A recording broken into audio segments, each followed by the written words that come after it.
Health Services at the Metro Public Health Department, as well as the Director of Air Pollution Control. And I see a familiar face. Joanne asked me to come here tonight to speak to you about what we do at the health department as far as air pollution control is concerned. Please stop me if you have any questions. I can get going and kind of lose myself, so please, if there's anything I say that you don't. What does the PE stand for? Professional engineer. You know, when I was a kid, there was two members of the health department that were members of the backward lane sports. I need to sit here. Dr. Joseph Lentz and Dr. Bispers. And they fished. Here. Again, please stop me if you have any questions. Also, we use a lot of acronyms. If I accidentally slip in an acronym, stop me, make me explain myself. What I wanted to do tonight was to give you a sense of the air pollution control process that we have at the health department, give you some ideas on how you can participate in that process, show you what you can do to protect yourself from air pollution, what you can do to help others, and then other options that you have for participating that aren't necessarily in the permitting process, but certainly can have a positive effect on air pollution in Nashville. My first acronym, the NAAQS. NAAQS stands for the National Ambient Air Quality Standards. These are the backbone of the Clean Air Act. This is why we do what we do.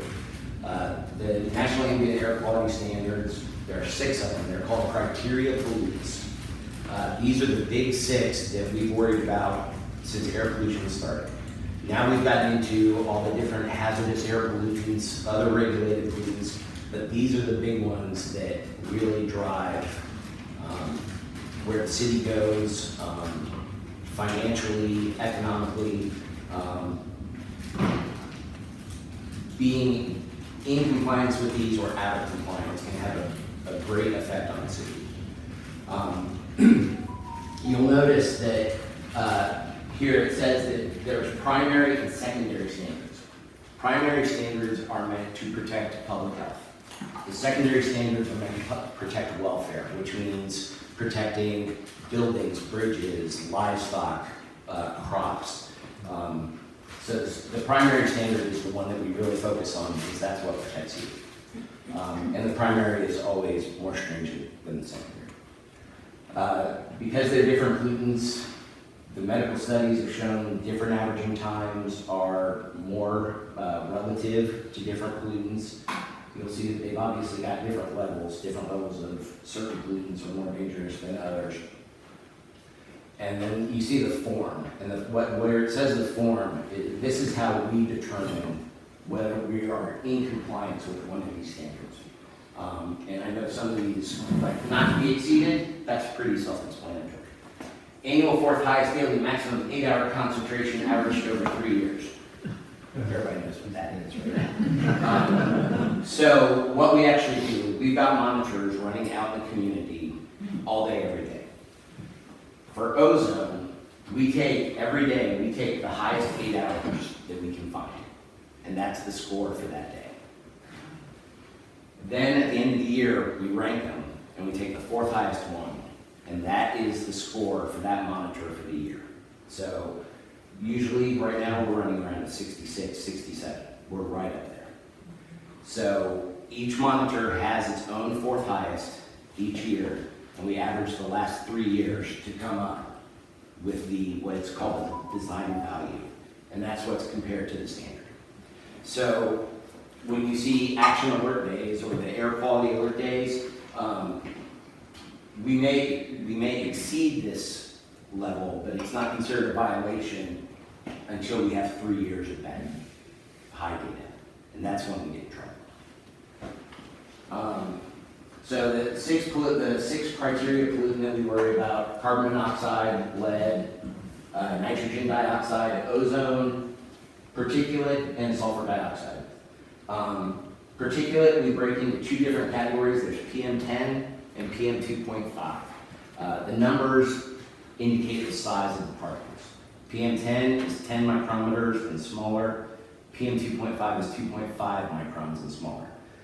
PM2.5, much smaller, gets deeper into your lungs, harder to get out. So PM2.5 is the one that is showing to be a bigger health concern than PM10.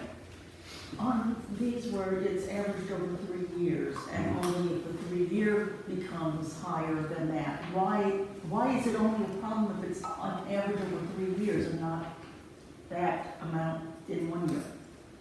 It's statistics. They decided that 1 year you could have an anomaly. Ozone is very weather dependent.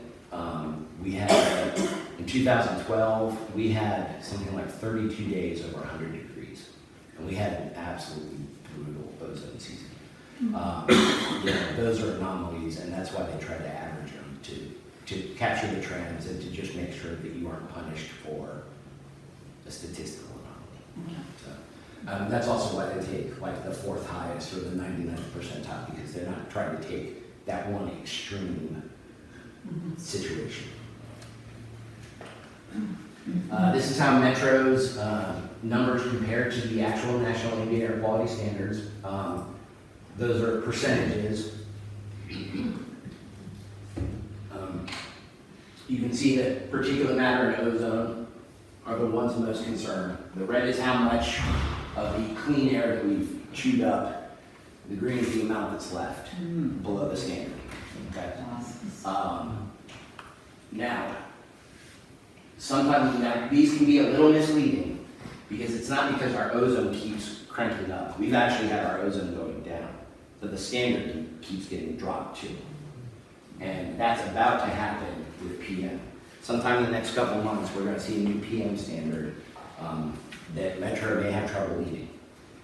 What contributes to like the ozone? What are some of the things? So ozone's a little different than the other pollutants. We call ozone a secondary pollutant. Nobody emits ozone. It's formed in the atmosphere when you combine volatile organic compounds and nitrogen oxides, which are a criteria pollutant.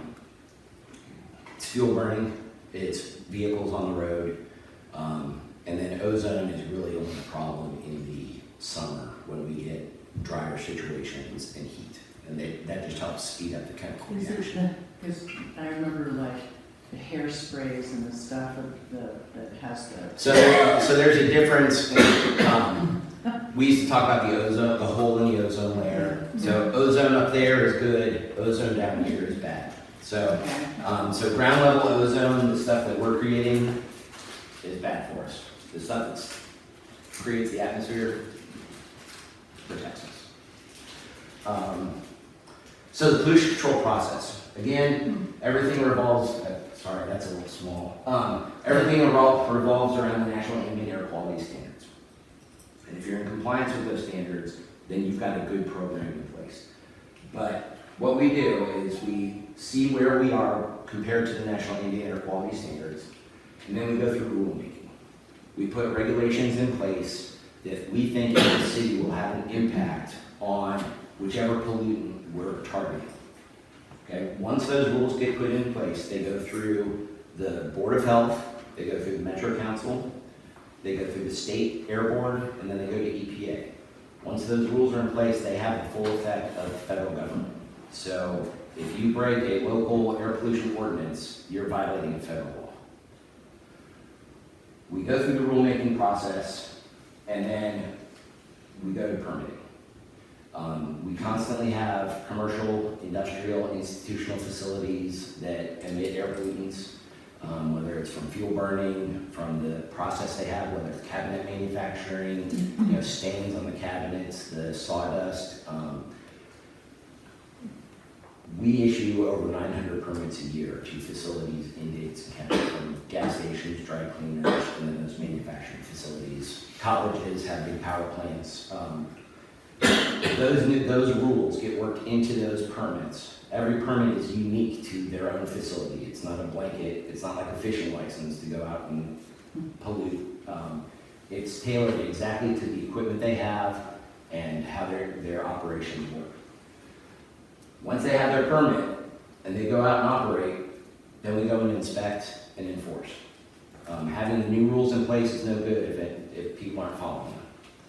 So our staff goes out and makes sure everybody's compliant with the rules that we put in place and put on their permits.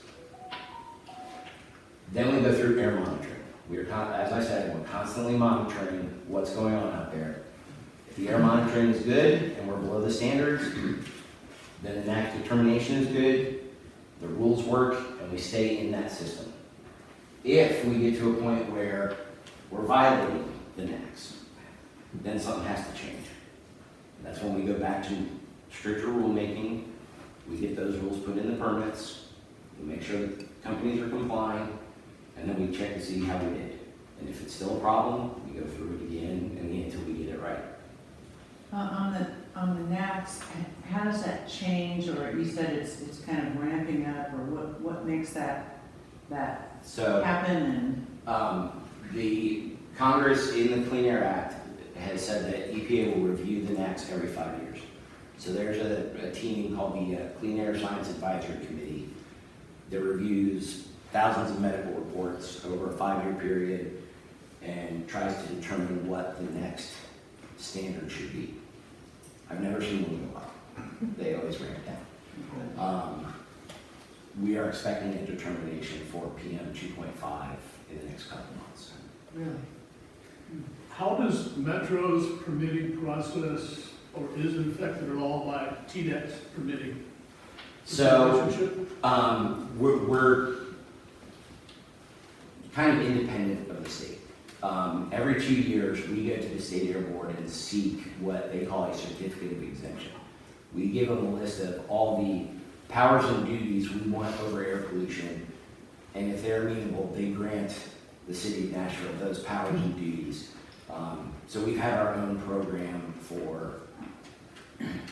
since the mid to late 60s. We have to be at least as stringent as the state. We can be more stringent, but we can't be less stringent. But we work pretty well in concert because the surrounding counties are part of the same MSA, and that's how a lot of EPA regulations are focused, is by not just the city, but who's influencing the city. MSA? Metropolitan Statistical Area. It's Nashville, and depending on which definition you get, it's probably 7 to 10 counties. Another acronym, thank you for calling me out on that one. So how can you participate in the permitting process? Every application that we get from a company goes through public review. If they are asking for an increase in emissions and there's going to be more pollution out there, it goes to public review and everybody in the city has a chance to look at those permits. For minor sources, the public has 30 days from the date of the advertisement to submit written comments. If it's a major project, then we also give the opportunity for a public hearing. Now, one thing I want to stop and say about this is not a referendum. When we ask you for your public participation, we're not looking for a thumbs up, thumbs down, because everybody just says thumbs down. What we're actually having you review is the permit that we put together. We want to make sure that that permit is fair, it includes every regulation it should, that we're not letting them get away with something that we don't let the other facilities in Nashville that are like them. Like, if they're an asphalt plant, we want to make sure that we're holding them to the same standards as every other asphalt plant. This is a very tough task to do, and I will be completely honest. Do you have a question? Well, the basic question is if I live down the street from a manufacturing plant, how do I know that's happening? You say, How do you know about the announcement? Yes. Okay, so any announcement is on our website and is also printed in the Tennessee Ledger. We were printing in the Tennessean. It got extremely expensive, and they only ran it for a day. The Tennessee Ledger runs it for 2 weeks at a time. So, but we also keep everything on our website. Everything that's active and current that you can participate in is on our So website. you can go on the website. And it'll it'll show any applications that we have in public review. Do you not have a to-do list? I'm sorry? Folks who sign up for alerts? No. No, okay. That would be a really good idea. Oh, sorry, Thank you, it's hard. This is why we don't get along. This is why we don't work in the state. Who do you work for again? So as I was saying, asking you to comment on a permit is a very big ask of you, because what I'm basically doing is telling you to tell me where my engineers screwed up. And that's not an easy ask for you. I think we've changed a permit one time because of public comment. And that was because the Southern Environmental Law Center was able to find a turbine somewhere else on another part of the country that had better emissions than the ones that were going up in Jolton, and so we made them switch to the better units. But again, this is a very tough ask of you, and but I want to point it out, because there are other ways that you can have an effect. But telling you that this is not a referendum is important, because almost every comment we get is we don't want this here. And usually by the time they're coming to me, it's too late. Okay, so we'll talk about some more ideas in a little bit. But basically, you have to have a pretty good sense of the whole issue in the process of make an informed response to this. You can certainly we've had people that give us good comments, and we'll work with the companies. They're usually not factors that would prevent the company from going in. What are some of the factors? Well, if a company can comply with the regulations, then we have a ministerial obligation to issue that permit. So if there's anything they can't comply with, we don't let them go in. But most companies can find a way to comply. How do we affect the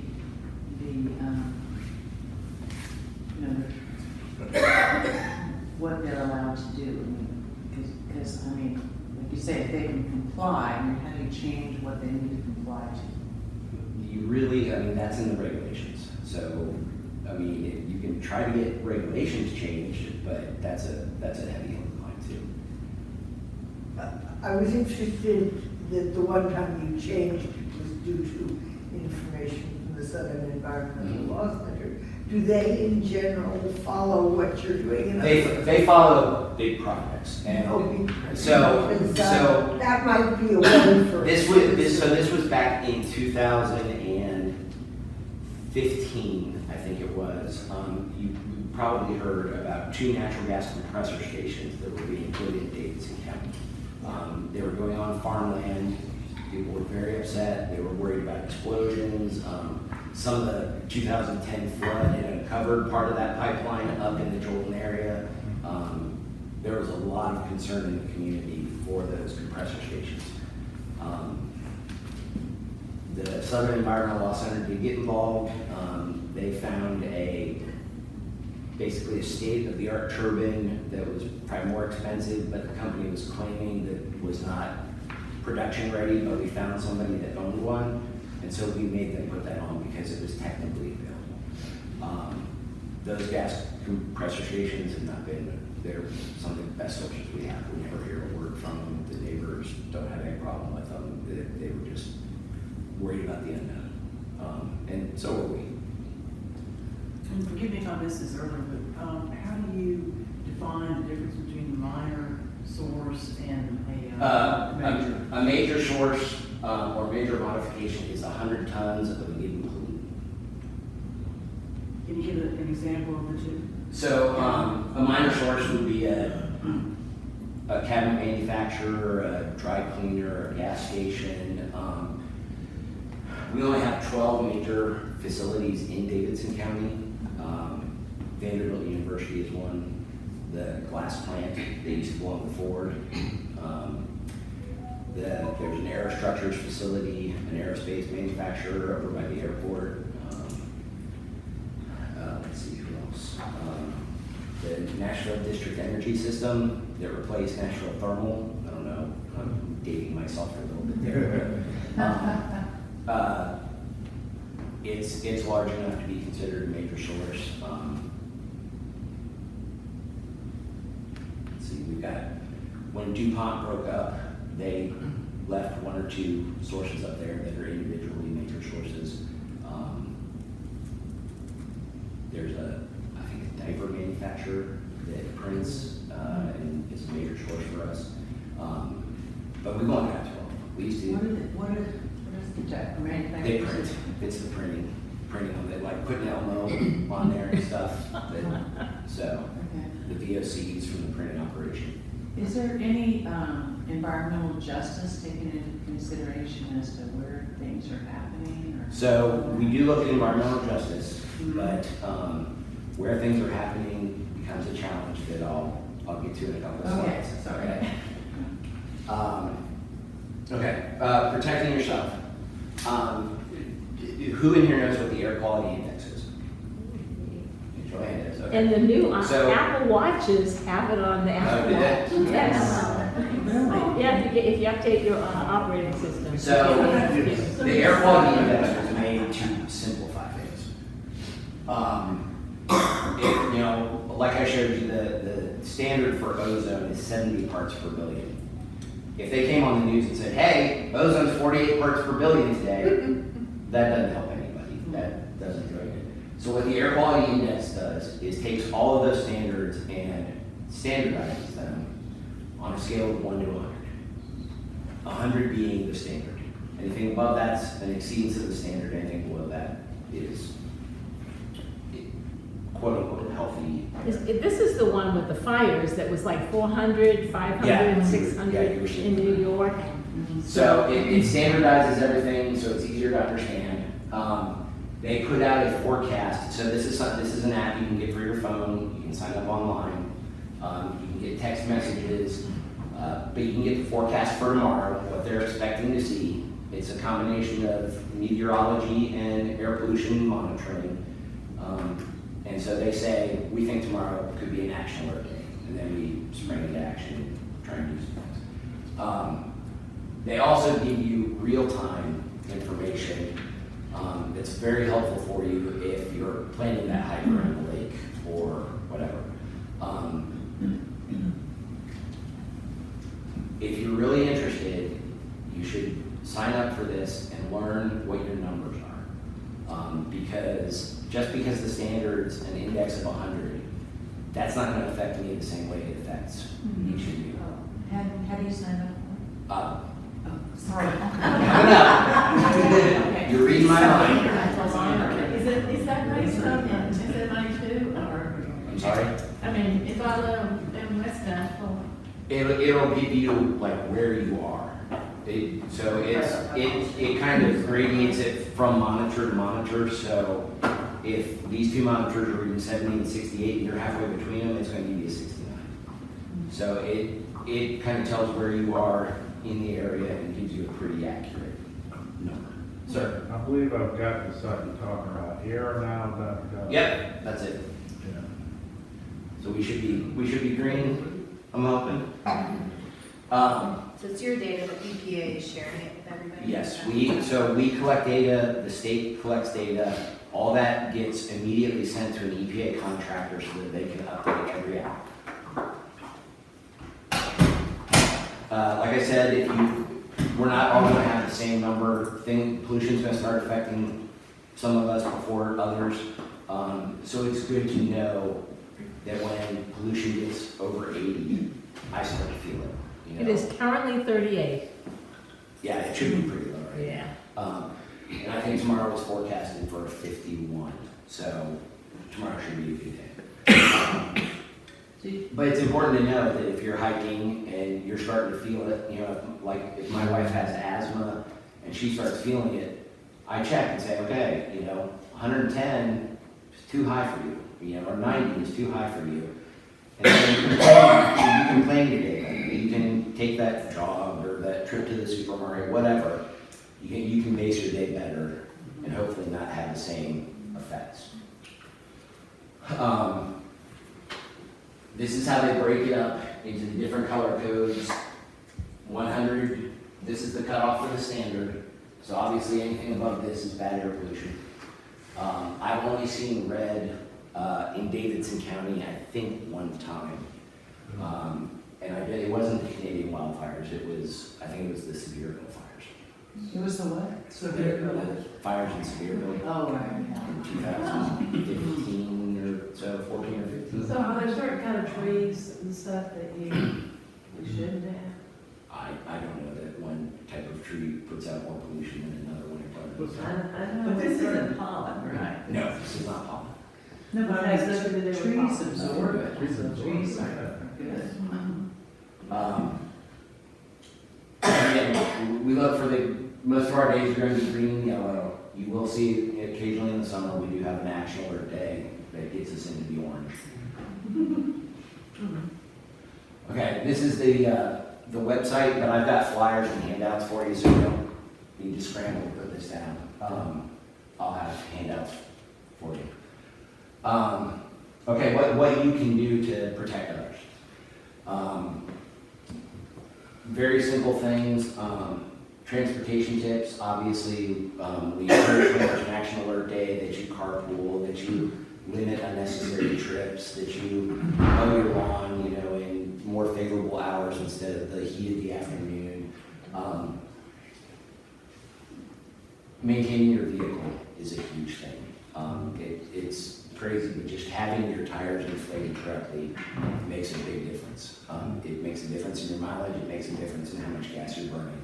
Did you notice any difference when they got rid of our inspections for Davidson County?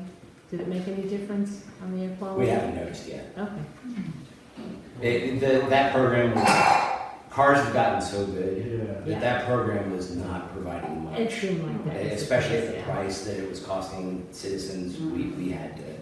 The long lines they had too. Yeah, I mean, customer service wasn't the contractor's forte, but the program itself, just, your cars are actually designed now to catch those vapors from filling the tanks. And so that makes a huge difference in some of the emissions, but we saw when we ran the models and the studies with the state, there was just so little benefit for what it was costing everybody in When town. people sat there in line for 30 minutes in their car. Yeah, well, exactly. How much are we saving when we're all sitting out here? Well, what about airflow? What about, like in the city, on the tall buildings that are keeping the wind from flowing? It doesn't keep it from flowing, it just changes direction a little bit. And the amount of sunlight that the city gets. So the heat island is a legitimate thing. It may affect ozone formation in the summer, but there's not much we can do about that. Well, and trees though do absorb all Oh yeah, trees absolutely. bad stuff. Trees absolutely. And so we really need to get, protect our tree canopy, and we really need to have our tree ordinances and have them enforced, because that's really important. It may be inconsequential, but when you fill up your car, there's those rubber things that are supposed to fit down over the intake. And if they're not installed properly, or if they're not there at all, does that make a big difference? I don't know how much of a difference that makes. So cars now have like a separate tank off of the gas tank.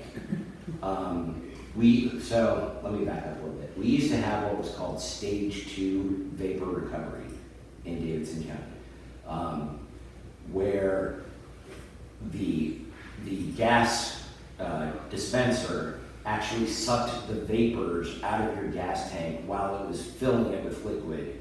It would put the vapors back in the gas station's tank, and then the truck would take those vapors back to the terminal.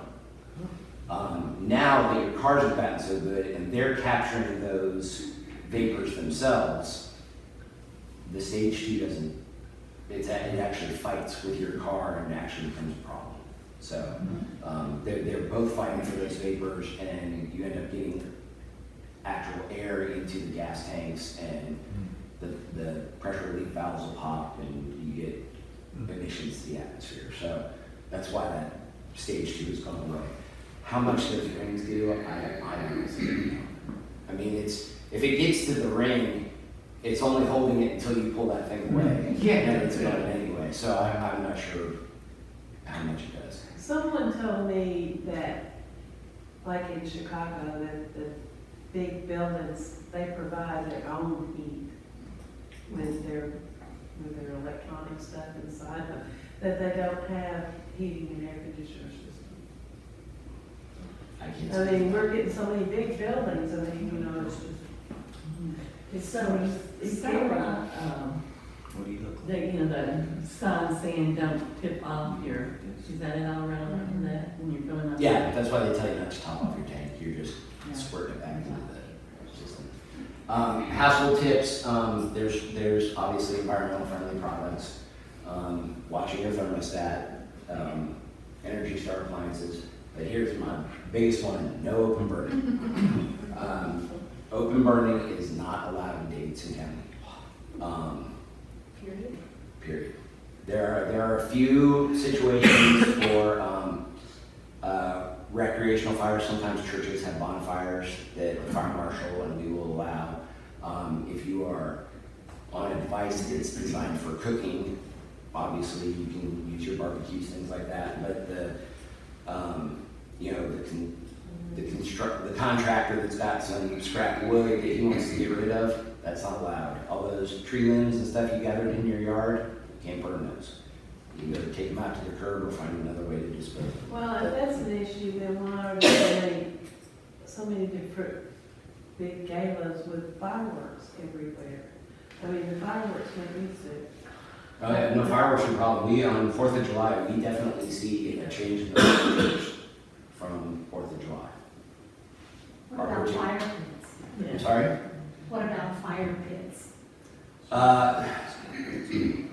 If they're, the way the regulations are written, I brought our open burning rules too, because I knew I'd have to share this.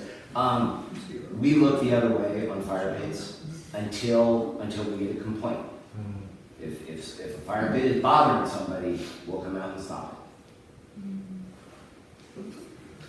it. I grew up here, so I grew up like watching fires in Warner Park. I guess that's not. No fire pit, burn. Now, 10 years ago, Metro used to be divided into 2 different areas. We had urban services and general services. And you were allowed to burn out in the general services area because they weren't providing brush pickup and stuff. But now, they see it all as the same. Okay? Open burning, would you tell us how you file complaints? I've done that twice for my neighbors who do that anyway. Okay. And, but they haven't stopped. So, I would encourage you to call our office. I'll leave some cards with Joanne. The Nashville hub is an option, but it's a very slow option. That's what I'm used to. If your neighbor's burning and you email it to the hub, I find out 5 or 6 days later. Okay? And I can only stop them if I see them doing it. One of my folks has to witness it to take them to court. Now there are options where you can be the prosecutor in court. You're allowed to do that for environmental court, but not many people want to. I just love that story. The Barney Fife citizens around it.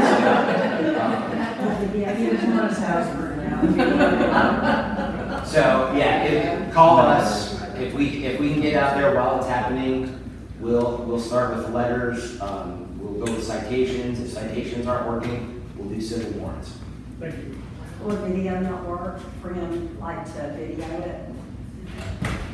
He would still have to be the one that took it. I've sent pictures to Nashville Hall, Oh, so. So, I mean, we really have to be the ones that go out and witness it. Yeah. Pictures can be, depends on what angle you take them from and things like that. But So for, like, Christmas Eve, I was without electricity for 15 hours. and I had nowhere to go. So what do you, I mean, you got propane, you got kerosene, what, you light a candle? I mean. What are you talking about? Indoors? I'm talking about for, I mean, it's really dangerous to have any of those things in your house, really. Confined in the house. We had a cold I'm not sure, but I'm not sure. On You Radnor go out in the Lake, freezing cold. where I was either. born and raised, that little house up on the hill, we had a coal stove. And I remember my grandmother going out in the middle of the night and getting a bucket of coal and seeing a little fine particles in the air. And that made my bedroom. We burned our last coal in Nashville in 2014, So when you say open burning, you mean literally outside? so, yeah, open, it's open burning, it's not in a fireplace, it's not in a grill, it's like a campfire, we get construction people that have a 55-gallon barrel and they throw all their junk in there and light it on fire. It's people that are running, you know, little businesses and they don't want to pay to have stuff hauled off, so they burn the pallets that they get, or we have people that burn all kinds of stuff. I mean, you'd be amazed. Do you issue citations for that? We will, you wouldn't do it. If we come up to your house and you're having a little campfire and whatever, we're not gonna give you a citation just like that. If it's clean wood and you just didn't know better, we're gonna give you a warning letter, we'll give you a copy of the regulations, we'll ask you not to do it again. If it's blatant, if it's people burning plastic and trying to get the insulation off copper wire and things like that, we'll go straight to a citation. There's no excuse for that. Sometimes people just don't know that there's no open burning. No, and that's why we would. Talk to your neighbors in a nice, give them a beer. I would love if more people did that. You would be amazed how many times I get thrown between neighbors. Because how it's introduced makes all the difference in the world. Absolutely. So And teenage, I'm caring about you because I don't want you to get in trouble on it. Plus, they put disinfect because they're trying to make the air cleaner. And they'll haul off your trees, your bushes, whatever. There's definitely other ways to do it. Yeah. Okay, so other opportunities for you. I told you that commenting on our permits is a very tough, onerous thing. In truth, Oh, sorry. I'm scratching. In truth, by the time a company has bought property, invested in it, and they're far enough down the road that they'll figure out how to comply with their air permit. They'll if they have to cut back production or whatever they have to do. You have a much better chance of stopping things like this if you get it earlier on in zoning hearings and working with your council people. Council people have an amazing amount of power over zoning. It's actually shocking how much power they have over zoning. So look in your neighborhood, look for those big empty patches of land and find out how they're zoned and what could go in there, because that's where the surprises come. And usually these companies are smart enough, they get LLCs and different parent companies, and they'll own that property and have it rezoned before you even know it's happening. So I encourage everybody to be aware of that. There's a sawmill at the top of my hill, and they will burn sawdust.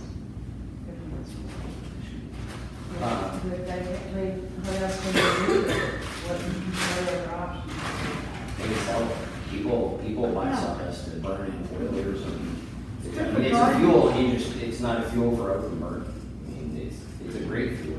outside of Davidson County. Outside, you don't have open burn. Complaints, like you said, you've got a neighbor that's burning. The three big complaints we get are open burning, dust, and odors. Open burning, we've already beaten to death.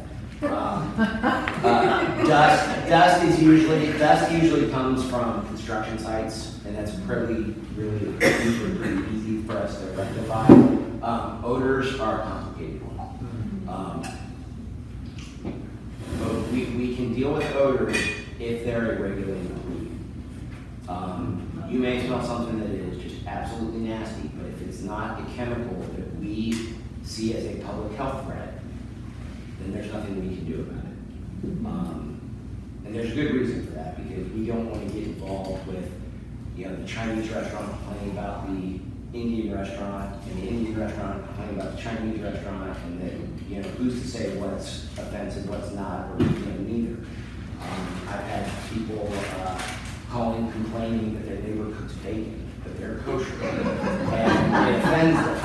And I can't get involved in that. But if it's a regulated pollutant, we can do something about it. If it's coming from a company, if there's an odor coming from a company, we will go in. If you call us with an odor complaint, we will go and do a complete inspection of that company to find out why there's an odor coming from. If they're in full compliance, then we consider them in compliance with public health and the protections that are written in their permit. And so we may not be able to do anything about that odor, even if it is a regulated pollutant. If it's being emitted the way we tell them, that we don't see that very often. School air flight program. I don't see a lot of K through 12s in here, but the school air flight program is really a community-based project. What we do is we give schools that want to participate flags that are in these colors. And what they do is they all have the app, and they look to see what the forecast is the next day. And so then their school, when they put up the American flag, they also put up a colored flag for the air quality index. That lets the parents know that it's dropping kids off, what the forecast is for the day. It lets the gym teacher know that, hey, it's supposed to be a little higher today, maybe we shouldn't be running outside, or maybe I should keep an extra eye on the 2 kids that have asthma. So the flag program is great because so many people see those flags during the course of the day, whether it's you driving by, the parents, the teachers, the kids. So we're excited about the school flag program. It's something we started right before the pandemic. It kind of got diluted a little bit because everybody that was doing it went to other schools or other places, but we're planning on ramping it back up this year. So we had 15 schools participating before the pandemic, but we've got 155 in Nashville, so we got some work to do. The last opportunity I want to talk about is the Climate Pollution Reduction Grant. This is a huge grant opportunity across the country. There were 2 phases of the grant. One was for a planning grant. The other was for executing the plans that people came up with. The EPA gave the state of Tennessee $3 million to do this planning. Nashville received $1 million. So did Memphis and Knoxville. Part of this planning is stakeholder engagement. We want to hear from the public how we want to tackle climate change here in Nashville. One of those opportunities is coming up next week. The state is hosting a stakeholder meeting at the Metro Public Health Department, and Tara Pedraz is here from the state to kind of fill you in on what that opportunity is next week. Yeah, And that's at Lennox? it's at Lens, We yeah. have Lance Public Health Center next Thursday. John's being a very kind host to us, and I think we're gonna share our data with him too. And Metro, and actually GNRC, the Greater Nashville Regional Council, they're the primary entities with that. But yeah, I'm Tara, I work for TDEC, the Department of Environment and Conservation. Unlike John, I am non-regulatory, so I just get to get involved in some of the public participation type stuff that he does. We also do with our air pollution group and our water pollution and our solid waste as well.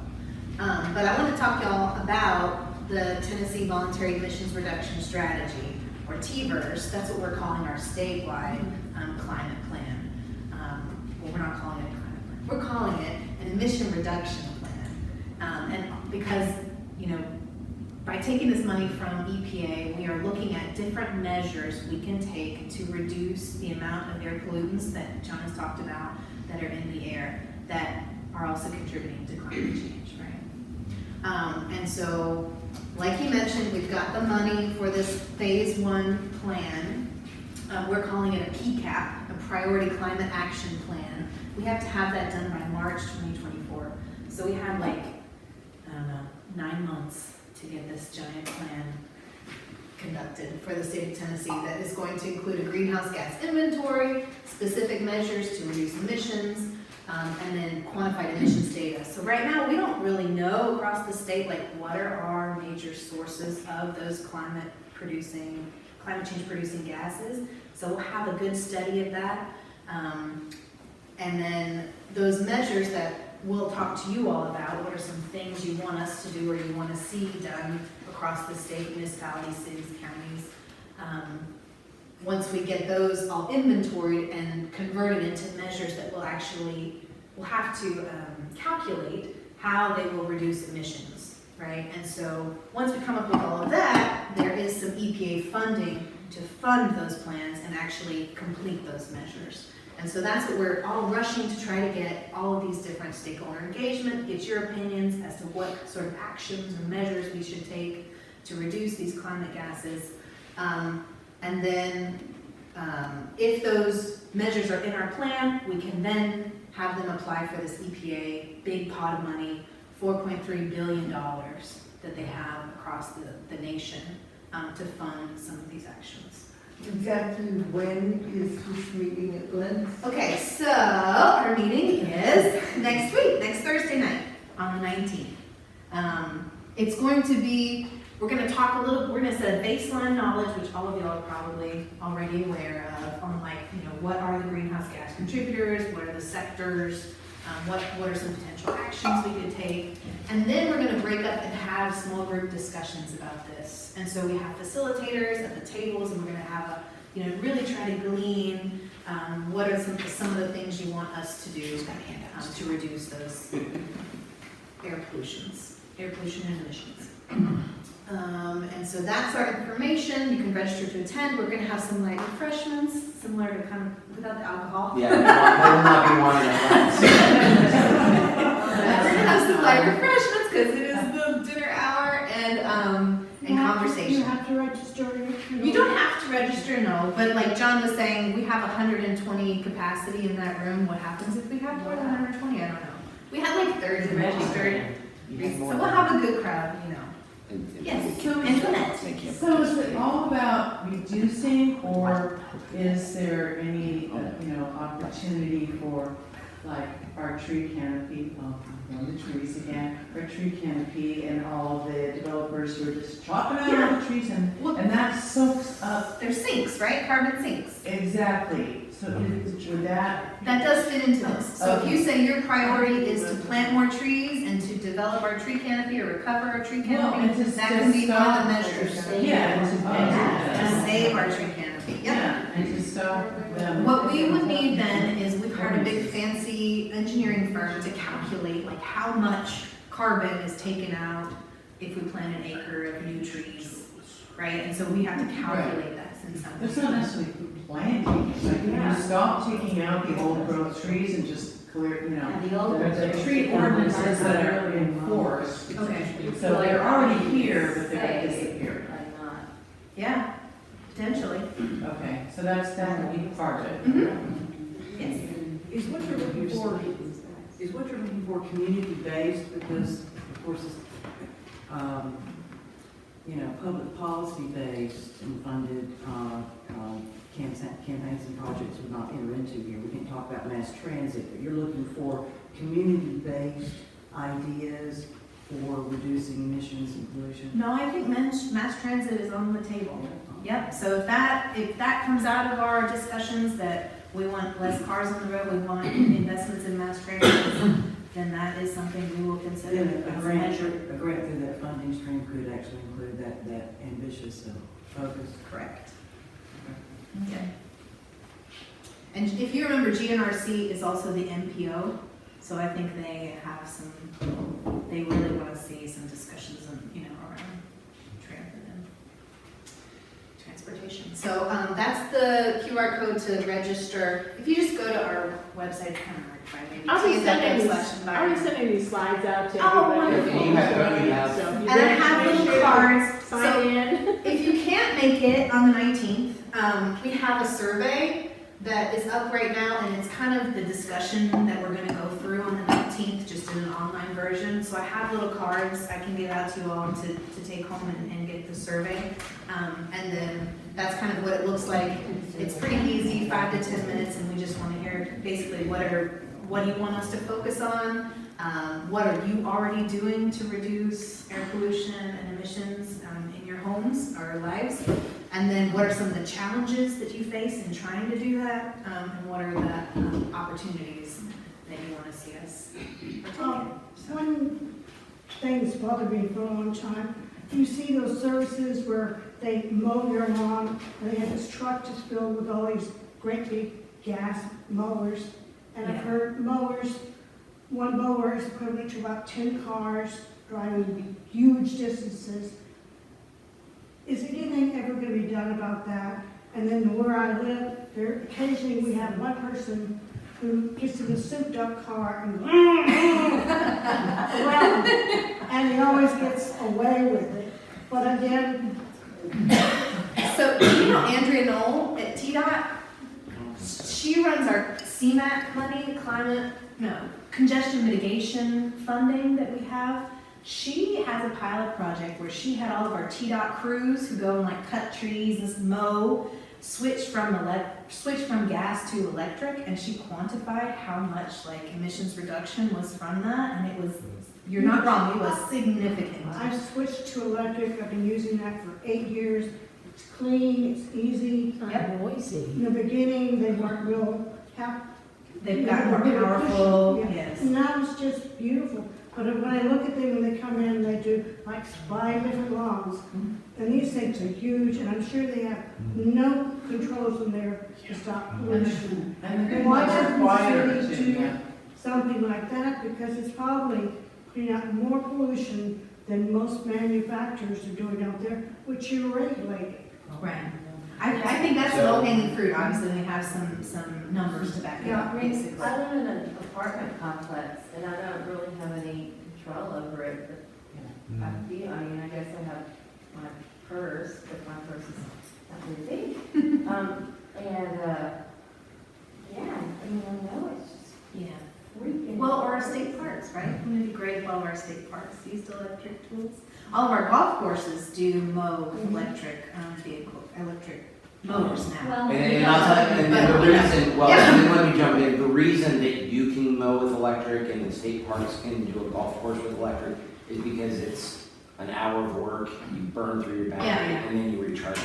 Right. These commercial guys that are out there going 8 hours a day would need thousands of dollars worth of batteries just to make it through the day, and then have to go back and recharge all of them every night. And I think that's why you don't see them That's a good point. making a jump to electric, even in, the leaf blowers and the trimmers and stuff like that, because they just use them so much each day. Agree, but why don't we get the industry out there to have a better control put on? Well, that's a federal thing. That's, I mean, you're talking controls I don't know, on. where I grew up, it was against the law to use leaf blowers there at all in Los Altos, California. Yeah, no, I mean, because they stopped that, but, I mean, the chemicals that they put on the lawns and the mosquito spray is worse than all of them. As far as everything. But on your recognition, I mean, it is about the relationship between, the concept of mowing a lawn and the concept of allowing large portions to go natural and not using anything on, I mean, that's directly influences this, but is there a place in all of this for that? Yeah, I think there is. Yeah, lawns are I mean, I haven't lived in my backyard in 2 years, That's awesome. and it's not tall. Yeah. And sedges took over, and natural plants have taken over. I don't have to do anything. No. Are y'all reaching out to organizations that are supporting things like what you do, like the Go Wild, Yes. Go Wild? We are actively trying to do that, yes. And if you wanted to share information with them on this, you can find contact information. Yes, but we are making an active effort. Oh, one last thing too. I've been here for 10 years. My trees have always turned yellow and orange in the fall, and always done real well all through the year. For some reason, it's dropping brown leaves and different change colors, so I'm now watering my little tree out front. Other things have been so dry that you need to watch your trees and make sure that they're not in danger of dying right now. Yeah, one of the things that the Tennessee chapter has like a half dozen different conservation committees that are working on things. And one of them is in East Tennessee, and they're dealing with the stench that comes from the landfill across the line at Bristol. Yeah. And is this program something that they could plug into with that? So landfills as a source of emissions are something that we are looking at, yes. Because you can do capture, right? Like Middle Point just created a new program, to do gas capture. I know John has some handouts too, for sure. But yes, but not, Virginia's doing their own planning, right? Well, but I think there were only 4 states that said. Our people are doing purple air monitors and that kind of thing, being based data records, so. Yeah. I know that My volunteer, data is not considered to be valid in many cases, Right. but they're doing it anyway. Yeah. That's okay. Sorry, John. No. Jack, here. No, we're fine.